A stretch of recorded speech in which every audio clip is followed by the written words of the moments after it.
Hello everyone, and thank you for joining us. My name is Kevin Huntsberger, Executive Director of Public Information and Marketing at Shawnee Community College, and Dr. Tim Taylor is here for the Campus Conversation Shawnee Community College podcast. Dr. Taylor, we've been talking about doing a podcast for quite some time now. We've introduced the pilot episode and kind of overviewed some of the things we're going to be talking about, and I'm really excited about this series that we're about to get started here with you and kind of looking at education in a different, higher education specifically in a different way.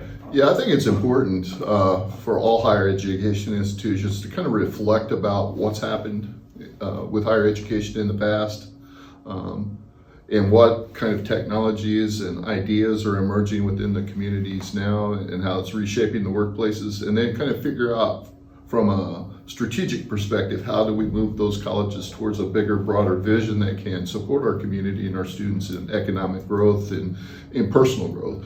And the series that we're going to engage in right now, I don't know how many episodes it's going to be. Yeah. I mean, because I can get talking on stuff, and sure. The next thing you know, an hour's gone by. But frame it around some of the work of Art Levine, Mm-hmm. Dr. Levine. He's Columbia.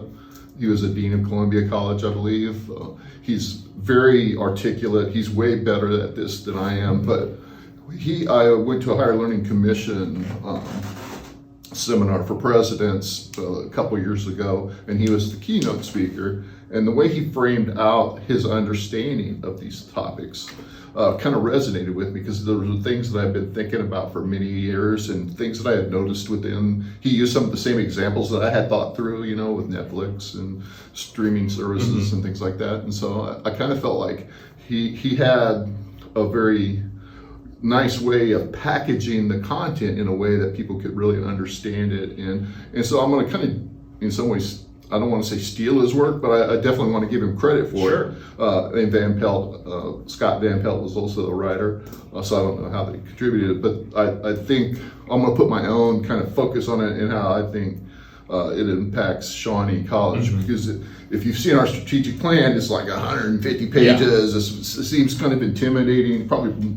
broader or more in depth than most strategic plans that you'll see, especially in the higher education space. So I want to give you the audience, an understanding of why we are doing what we're doing, and hopefully where it will lead us is puts Shawnee continues to keep Shawnee at the forefront of an educational institution that really cares deeply about its students and the community. Before we dive too deeply into this topic, though, you mentioned the phrase strategic plan.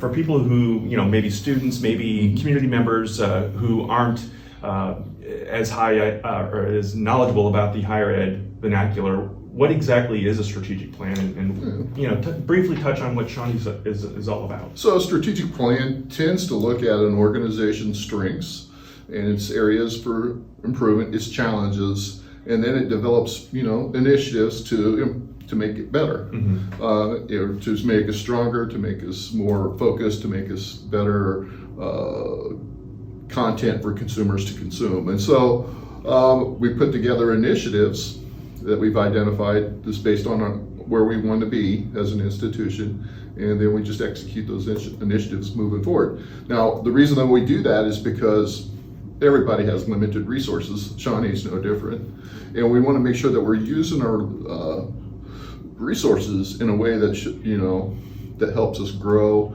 and shows great stewardship to our community.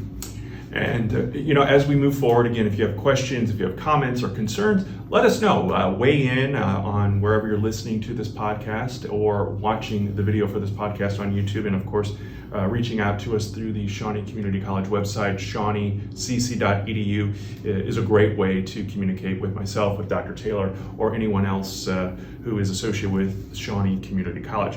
We're going to talk a little bit more about adaptive versus disruptive learning in education. And, I think most of our students were born after Shawnee Community College was founded back in 1967. So to them, 1967 was a long time ago. It was a long time ago. It was a long time ago. But really, when you look at the scope of higher education, it's centuries old. Right. Well, this series that we're doing, and this is going to be the first part, is we're going to take a look backwards. Kind of the historic ways in which higher education has transformed. We'll start, colleges have been around since the 1600s. And they're still going around today, and so you could argue they're one of the more survivable industries. Sure, right? Absolutely. But I think if you look at how higher education has transformed in the past, it will show some insight on how it might transform today, because the history tends to repeat itself. Mm-hmm. That's what we learn, right? Yeah, sure. So I think just understanding that is and providing that framework provides us a jumping point to be able to say, well, how is digital economy going to influence higher education, and what's that transformation going to be? Potentially be, right? And so I think the next part of this, after this today, or when we're done looking back, we're going to look forward, and we're going to look at the new technologies, and then we're going to make some, I guess, jumping off ideas. We're going to take a leap, saying that if this is the structure or process of change, then what's likely to happen next, given where technology is. And then we're going to look around. I'm going to take a specific look at 3 different knowledge economy driven industries. The news industry, which you were in, right? Yes. And you can attest firsthand how it changed. The second is the music industry, and how that's changed over the years. I mean, you've got the I got the 8-tracks, the 45s, the albums. I mean, and then I also want to talk about the movie industry and how it's changed. But that will be a future episode. And then finally, I think what we'll do is knowing how, or at least basing off of the possibilities and the likelihood that disruptive change is coming. And I do believe disruptive change is coming. Then, what does the college need to do strategically to position itself to have the best opportunity to serve our community and our students? And so that's kind of the framework for this, 4-part series. Sure. You talked about change, and you also talked about the longevity of higher education, and mentioned, that obviously it's been a sustainable industry, so to speak, since it's been around since the 1600s. A lot of times people think of change and look at it as a bad thing, but obviously without changes throughout the years, throughout the decades, we wouldn't be sitting here today doing this podcast, I don't think. Right. Well, I mean, it's inevitable. Everything changes. And I think we'll see as we look back, there's reasons why that changes. And the changes had to be made for the industry to survive. And that's just with every industry. Yeah. It's not just education. And so change, the question is it adaptive change or is it disruptive change? So I think it probably helps us to frame the idea, what's the difference between adaptive and disruptive change. So I'll give you an example of an adaptive change. The record industry, the recording industry, the music industry, they used to have 45s. Yeah. Right? So they used to have albums, big albums. All you had to do was buy an album, right? But every song that you got on an album, you may not want to listen to. Right. Right? Absolutely. You would buy an album just to get 1 or 2 songs. I have many scratches from my childhood of trying to skip around on the album. Well, then the consumers really just wanted to buy the song, and they didn't want to pay for the full album. They just wanted to, and so the industry came up with a 45. That was an adaptive change. Okay, I like that. It adapted. Yeah. And so later, and we're getting ahead to a future discussion, but it changed to streaming, music streaming. There's no media involved. Right. There's just digital electrons flowing through the air or the wire. And so they've had to change again. And that was very disruptive to their industry. All of the industries that supported the record building industry is now different. The recording media is different. The packaging's different, the marketing's different, the whole media was disrupted and transformed. And so higher education has done that over the years, and we'll talk about that in a minute. But they adapt, and that's the process. You adapt until you can't adapt anymore. It changes, the model changes so significantly that you have to change the way you do business in order to stay in business. Okay. Talk to us about disruptive change. Well, let's just talk about the process of change, of adaptive change, because adaptive change is part of disruptive change. Okay. It's just like a subset almost. Now, let me ask you this before we get too far. Just listening to this, adaptive change, sounds positive. Disruptive change sounds negative. Right. Okay.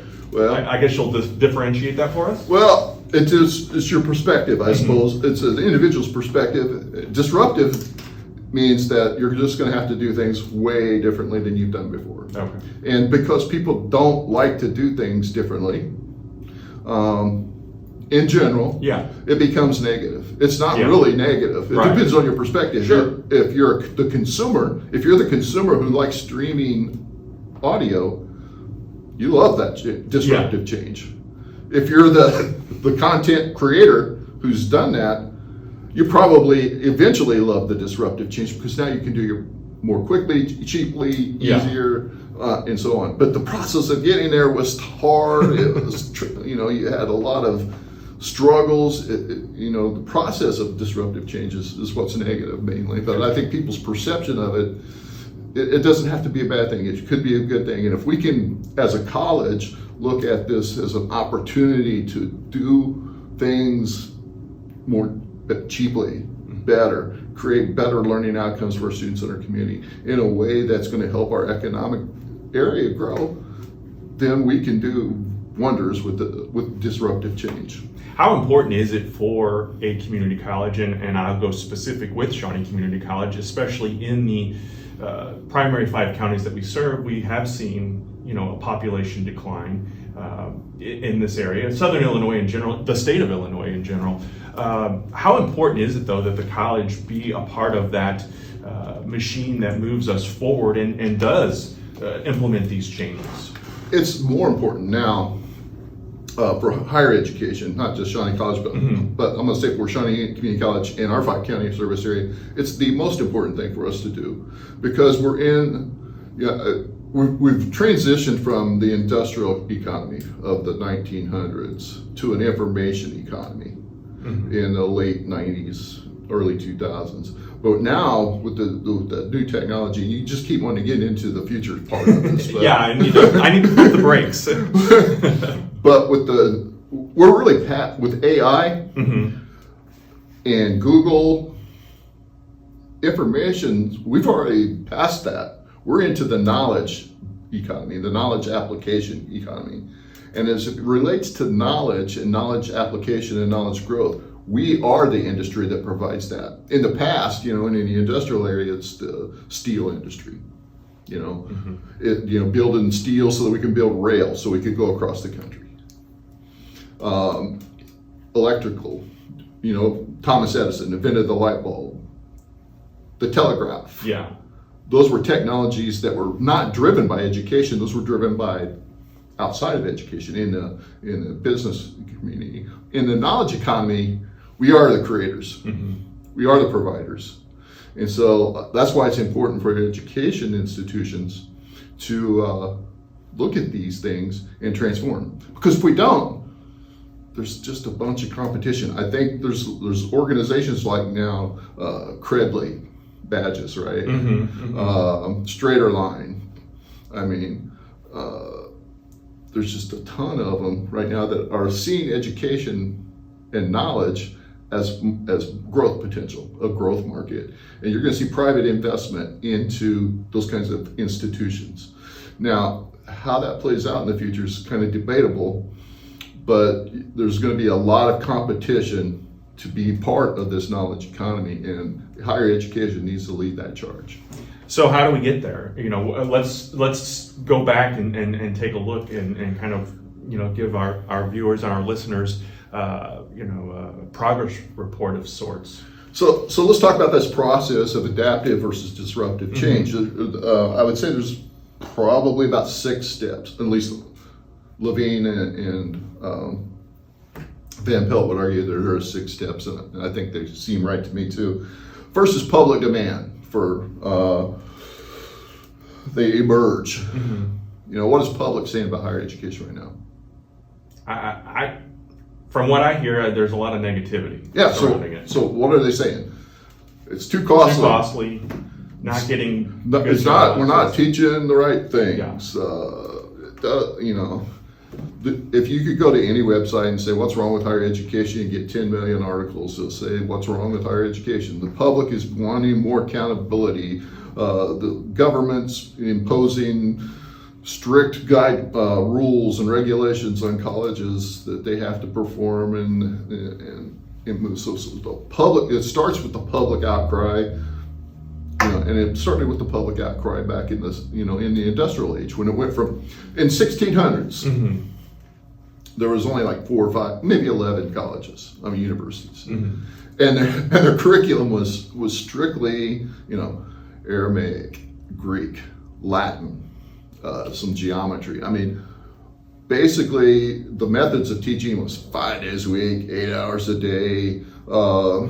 You just immersed in it. It was recitation and back and forth, and that's the way it was from 1600 till roughly 1800, for about 200 years. 1800 was the mark of about the start of the Industrial Revolution. At the start, up until that point, we were a very agrarian society. Everybody was farmers. There were some artists. There was some. There wasn't much merchants, right? I mean, the business of food was what was going on. Yeah. So there wasn't a really need for a lot of higher education. It was more specialized than that, right? So then it started to change in 1800. 1800, also the geography changed too. Sure. From 1600 to 1800, everybody was mainly on the East Coast, right? And there was populations that were centered so they could get food, or people fed their families and so on. So it was kind of dispersed, but it was up and down the East Coast. As the Industrial Revolution started happening, we started building things. Here's what I found. We started building things. We started building buildings, and the buildings that we were building weren't out of wood anymore. Right? We started building steel and stone, and and so your bigger areas like New York, Boston, Philadelphia, and so on, they started building, bigger buildings, which means more people had to live there to work. Sure. And because more people had to live there to work, we had to have housing for them, and we had to educate them, and they had to have skills like geometry and mechanics and things like that. And where were they going to get these skills? Because higher education wasn't providing that at that time. And at that time, I believe schools, grade schools, I can't remember when it changed. It was K-8 for it wasn't even K. It was 1 through 8 for a while, and then high school became kind of part, an add-on, and then they didn't have to go to high school if they were working on the farms and that kind of stuff. So it was a very agrarian society. But as it shifted, the needs for having better knowledge to compete in the economy changed, and the higher education was slow to change. And so, first thing is they start having this realization that, hey, maybe we need to meet the demands of the community a little bit differently to promote the economics. I mean, we wanted to be able to build these new buildings. We wanted to be able to build this infrastructure.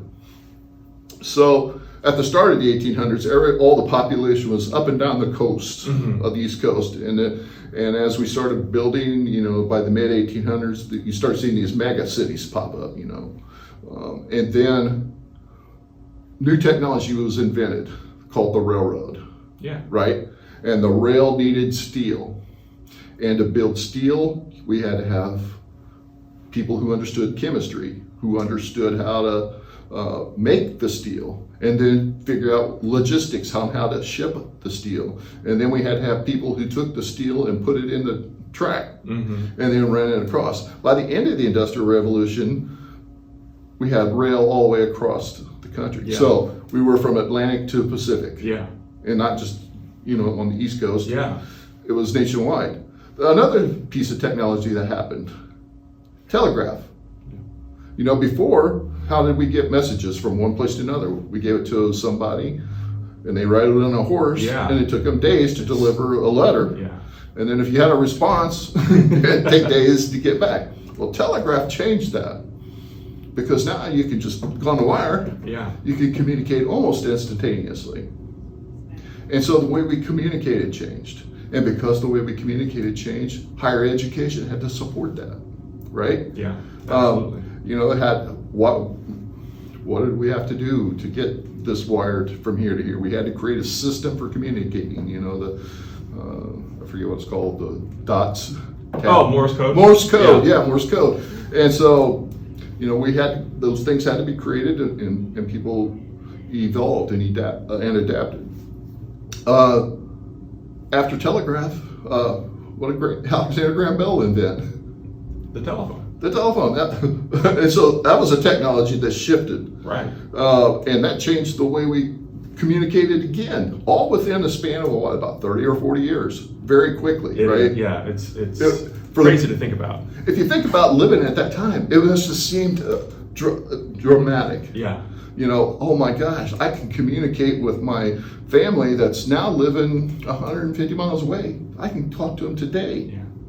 Man, that had to be empowering. Right. But as a school, as a university, you're thinking, man, I don't know if I want to change my great curriculum to mechanics. It was hard. And that's what higher education faced in the Industrial Revolution as part of that change. The pressures from the economy made it so that they had to change. And so when you talk about negative or positive, when you feel like you have to change, it certainly feels negative, right? Yeah. Especially if you put a lot of energy and effort into creating something that's really probably awesome. I mean, someday we'll debate what really the purpose of education is. Is it to actually get the right answer, or is it the process? But that's a whole different deal. But the facts are, the community, the public, they needed people who knew mechanics, they needed engineers, they needed workers who understood how to make this infrastructure work so that the society could grow. Mm-hmm. And then, the electricity was another major, Edison, light bulb, boom, it came along. Instantaneous light. Now you could work at night, not just during the day. Yeah. Being able to work at night created more industry opportunities, created different industries that grew up. You could now do more, produce more. The production methods changed with electrical, and then steam came along, and eventually diesel.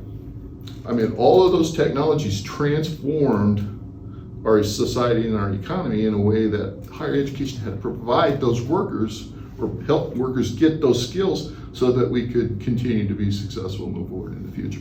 So that's part of it. In terms of higher education, Harvard at one time was, I think it was one of the first colleges, universities, but it was one of the last of the earlier part of the Industrial Revolution to actually kind of walk away from their dead languages curriculum. There were other colleges that began experimenting along the way. And I think that those were, there was one in New York that was probably the most attended university for 20 years called Union County, I want to say Union County. But it was Union College or Union University, and they were known for their technical and mechanical curriculum. And then over the course of the time, MIT came along, and they specialized in engineering. Johns Hopkins came along, and they specialized in medicine and those kinds of technologies. And as those colleges and universities became successful, so there was experimentation, right? So that's kind of part of this disruptive, this kind of adaptive change. There's experimentation.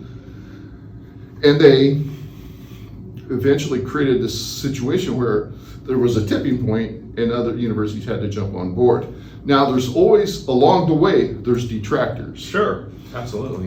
Yale in the mid 1800s was one of the major detractors. Really? Yeah, they had a faculty that said, you know what, our curriculum's just fine. It produces learning, and they did a really good job of articulating how their curriculum was the right curriculum for the day, for that modern day and time.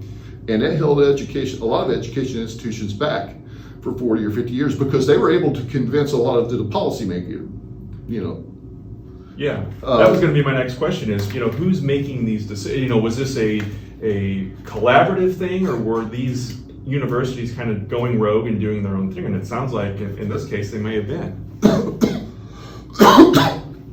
Excuse me. It was a little bit of both, There was not a concerted effort for standardization. It usually happens through government, through regulation. But in the experimentation stage, that a lot of times it's just people it's not really going rogue. It's just, hey, I got this idea, I'm trying it out, and if it works, it's great. Yeah. And I'm going to try to adapt it so that it works better, moving on. And that's basically how most industries grow. Gotcha. So it wasn't going rogue. It was just trying different things, I believe. And I think that's how that transformed a little bit about higher education. But the Yellow Report really did set them back quite a bit. Yeah. And it kind of harnessed creativity a little bit because it allowed other universities to stay where they were. And because they stayed where they were, that process of economic change became a larger gap.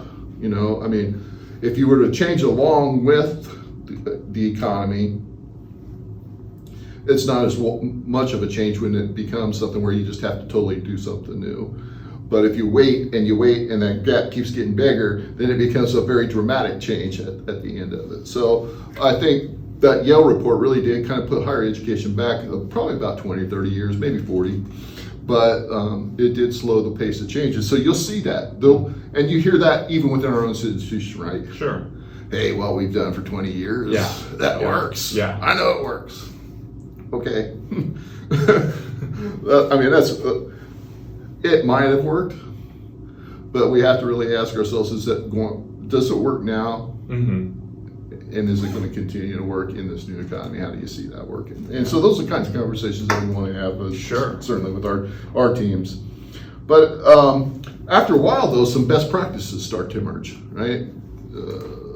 And those best practices, Johns Hopkins did this, MIT did this, Union did this, a few others did this, and then all the other schools start copying.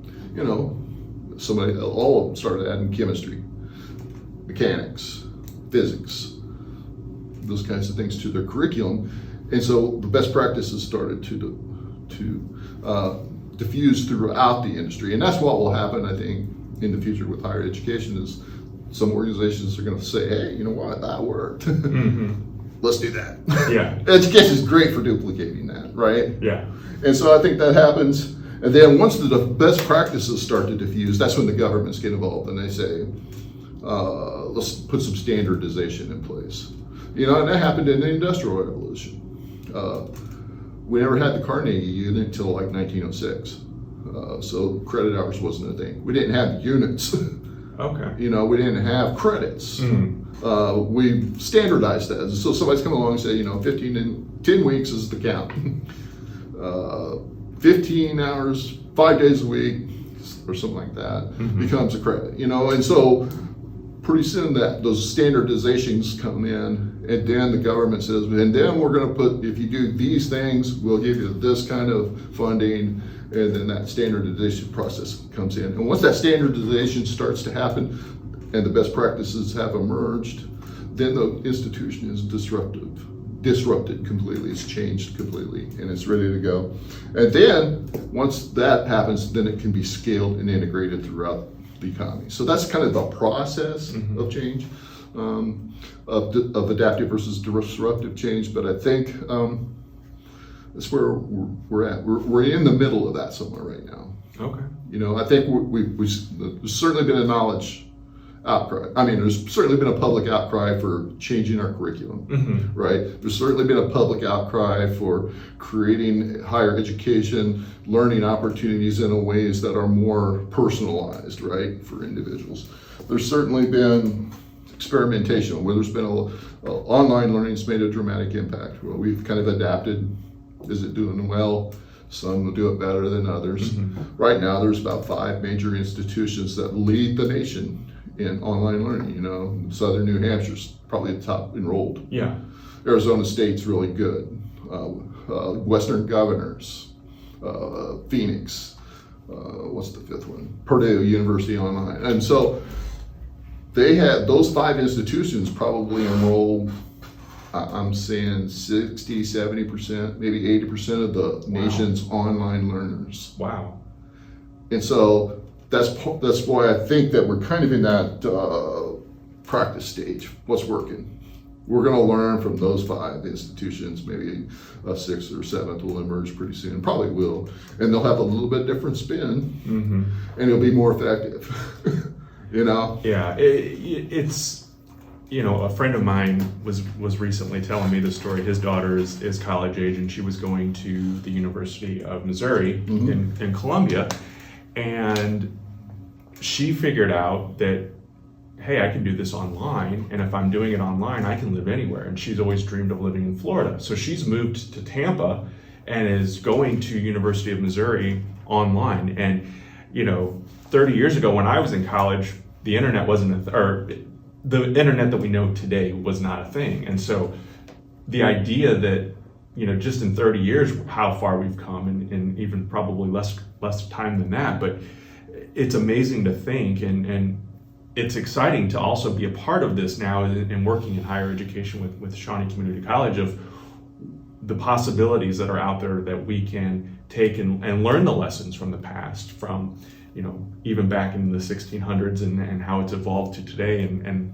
letting that kind of lay the groundwork and putting our own spin and our own nuances to it, and making it adaptable for people in our 5 counties versus someone that lives on the East Coast or lives in Florida or even Canada or another country.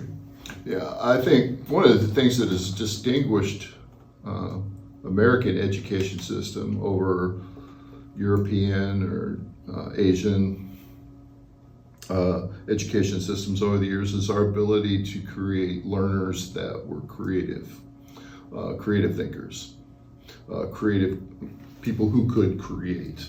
And I think that's going to be the challenge for higher education in the future, because we're still needing that. I mean, regardless of what types of technologies you use, ultimately at the end of the day, the person who's experienced or engaged with that process of learning has to be able to create something new in order to be very competitive and to set the standard. So I think that's the challenge for higher education. At the end of the Industrial Revolution, the society, higher education in general, was still debating, should it be agrarian based or should it be industrial based? That all ended, with the McKinley election in 1896, because that's when the nation's population elected a president who said, these are the kinds of policies that we need to support the growth of the economic area. When that happens, then it creates that environment where change can really happen very quickly and disruptively. And I think that's what we're seeing right now. We're out of the industrial, there's no question we're out of the industrial age. Probably late 80s, early 90s, as computers came along, the information technology age was born. And like I said earlier, we're past the information economy. We're now in a knowledge economy. So we've actually gone past one economy, in a sense, to a newer one. There may be another newer future economy that comes in more quickly, and we'll have to be ready to adapt. And I'm not sure exactly when that's going to be, but I can see it happening within my lifetime. And obviously you mentioned, with President McKinley and the changes that happened there, society played a big role and was a big factor in that change as well. So society, obviously, sometimes people, I think, feel voiceless, but obviously if there is enough of an outcry or enough of a groundswell for that, change is inevitable. It has to. I mean, because people have to work. People have to have some sort of way to feed their families, to engage with each other, to enjoy life. And, it used to be you worked in a field, then it became you work in a factory, right? And now it's working in an office, or now it could even be working from home, even, which seems to be a path. So people still have to work. They still have to earn. They still have to make a living. Ultimately, they have to eat. Now, how they get that that food, how they get those things that they want to consume. That's all a matter of what they enjoy doing and how they can make the money. But it's what goes on in society that drives what has to happen in education. When things stop becoming relevant in society, then they stop becoming relevant in education. You know, we used to have curriculum on, let me think of a good one. Typewriters. Mm-hmm. We used to have programs on typewriter repair. Yeah, sure. I mean, I had one Yeah. at a college I worked at. But guess what? We don't use typewriters anymore. They're gone. They're gone. So we had to adapt our curriculum. So all of those people who learned typewriter repair, they had transferable skills, but not in typewriters. They had to learn something different. And I think that's how higher education evolves. So the needs of people to work have to be met. And if you can learn those needs, you may not need a higher, that's the thing that I'm worried about. Mm-hmm. You may not need a higher education institution in the future. You just may need some sort of central repository for learning experiences. And then what does that look like? Mm. Well, and the one thing about Shawnee College is, you know, the fact that we have programs that, you know, relevant programs, and you know, when you were talking about typewriter, you know, we've seen, and I know that there are people who are, you know, in a whole different world than I know about, but they're looking at what is working in this community and in this region, and industries and jobs, and curriculum has changed. And, you know, sometimes we get a message asking, you know, are you going to bring back this program or that program? And, you know, obviously they went away. There was a good reason for that to happen. So it is part of listening to your communities and listening to and looking to see maybe projected job growth in a particular industry, because the goal, I think, is to keep people at least local, or at least somewhat local in Southern Illinois. Yeah, it is Shawnee's primary vision, I think, is to create experiences for students so they can learn and they can earn here. Mm-hmm. I mean, that was kind of the tagline I wanted to bring in: learn here, earn here. Yeah, I like that. But the reason for that is our 5-county area is seeing geographic disbursement. I mean, just like most of the, you know, central Rust Belt stuff, people are going where jobs are. That's just the way it's always been. People go to work because they have to eventually, you know, feed their families. Mm-hmm. And there's not a lot of places to work around here. It's beautiful. People would love to live here, and I think that helps us in the future. So what do we have to do to keep our people here? And so that's where data and analytics come in for us, and we look at what jobs are available in our 5-county service area. Not just jobs available, though, because you can work in a restaurant. Can you feed your family with a restaurant pay? And so we're looking at high-paying jobs. Yeah. And, you know, jobs that require a higher level of knowledge, and so high growth jobs as well. So jobs in which you're going to be there for more than a couple of years. And so if you look at what we're doing, and thank goodness we've got an excellent board who's very supportive of this vision, is we want to create programs and services where students can learn here and earn here. And that's really what we're doing right now. So, I mean, our nursing and allied health programs are flourishing. Mm-hmm. Truck driving, it doesn't sound glamorous, but man, we need a bunch of truck drivers. Right. I mean, we've got to ship these goods and services to the consumers. And there's just, I mean, if you've seen the roads, yeah, over the course of our lifetime, how many more trucks are out there, even in the last 5 years? Right. It's Absolutely crazy. And so we need truck drivers. We need people who understand warehousing and logistics and moving product from one area to the other. Those people have to learn to work safely. So all of those kinds of programs that we have at the college helps enable that kind of economy. And then we're trying to create entrepreneurs. So one of the things that we're trying to do moving forward in the future is bring back our business program. Mm-hmm. It's going to look different than our last business program, because if we try to duplicate what we've always done, right, it's not going to be successful, because the business models have changed. The analytics have changed.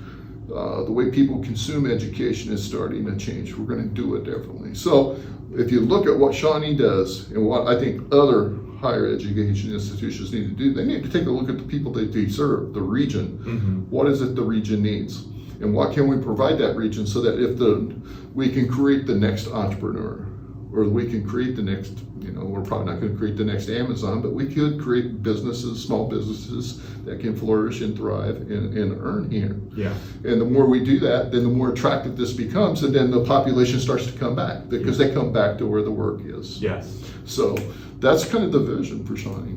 And again, can't have that vision without taking that look back Exactly. on our past. Well, it helps to look back on our past to know what might happen, sharpens your decisions today, right? Yeah. It helps give you a little bit of confidence that, hey, maybe this will work. And if others start to believe that, which I'm hoping that this podcast starts to do, is get people to think, well, you know what, this could be right. Mm-hmm. More people embrace it, the less negative that change is going to be. Yeah. Because this change is going to happen whether Tim Taylor brings it or not. Yeah, absolutely. I like that mindset as well. Dr. Taylor, anything else that you want to talk about in this first introductory episode? No, I want to encourage our audience that engages with this podcast. Send us some questions. Mm-hmm. Send me challenges. Tell me I'm wrong. I'll read those challenges on the air. We'll address them, and if you're right, we'll have you on, and we'll debate it here and have some fun with that as well. There's no such thing as right or wrong. There's degrees of right and wrong probably. But the next episode, let's talk about the future. Yeah. What the future could be, but let's look at the technologies that have really impacted the knowledge economy, which will likely impact now you know, right? Yeah, will likely impact higher education, and then we'll go from there. All righty. Well, thank you, Dr. Tim Taylor, for joining us for this episode. Again, we'll talk about the future in a future episode. Thanks for listening and watching to the Campus Conversation Shawnee Community College podcast.